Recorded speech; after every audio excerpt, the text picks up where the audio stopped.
केदारनाथ यात्रा को चारों धामों में से सबसे मुश्किल यात्रा माना जाता है। सबसे पहले मैं आपको केदारनाथ यात्रा से जुड़ी एक बहुत ही अच्छी खबर बताता हूं दोस्तों। केदारनाथ मठ के कपाट के खोलने की घोषणा हो चुकी है। उखी मठ के ओंकारेश्वर मंदिर में कर दी गई है, जिसके अनुसार 2 मई 2025 में सुबह 7 से भाविकों के दर्शन के लिए खुलेंगे।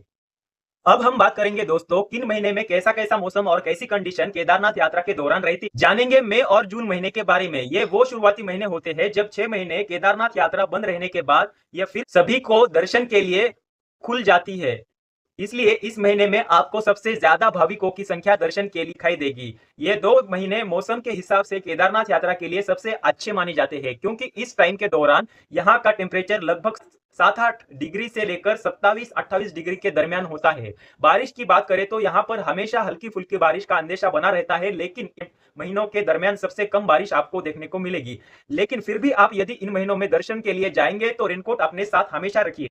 इन महीनों के दरमियान टेंट और होटल या और कुछ रहने की जगह बुक करने के लिए आपको सबसे ज्यादा किराए का भुगतान करना पड़ेगा, क्योंकि जैसे मैंने पहले आपको बताया इस महीने में बहुत ज्यादा भीड़ होती है, इसलिए किराए में भी बढ़ोतरी होती हुई आपको नजर आएगी। इन 2 महीनों में दोस्तों रोड की कंडीशन ठीक ठाक होती है, मगर यहाँ पर किसी भी मौसम में जाम की स्थिति हमेशा बनी रहती है। अब बात करते हैं गर्भगृह के दर्शन के बारे में दोस्तों। इन 2 महीनों में भाविकों की संख्या बहुत ज्यादा होती है, इसलिए जब दर्शन के दौरान यह लाइन बहुत ही ज्यादा बढ़ जाती है, दर्शन की लाइन, तब गर्भगृह का दर्शन बंद किया जाता है। इसलिए गर्भगृह के अंदर से दर्शन की संभावना इन 2 महीनों में थोड़ी कम होती है। अब जानेंगे दर्शन में लगने वाले टाइम के बारे में। अगर आप सुबह 3-4 बजे उठकर दर्शन की लाइन लग जाते हैं तो आपकी 1-2 घंटों में दर्शन होने की संभावना होती है। यदि आप थोड़ा लेट दर्शन की लाइन में लगेंगे तो आपको 5-6 घंटे या फिर उससे भी ज्यादा समय दर्शन के लिए लग सकता है।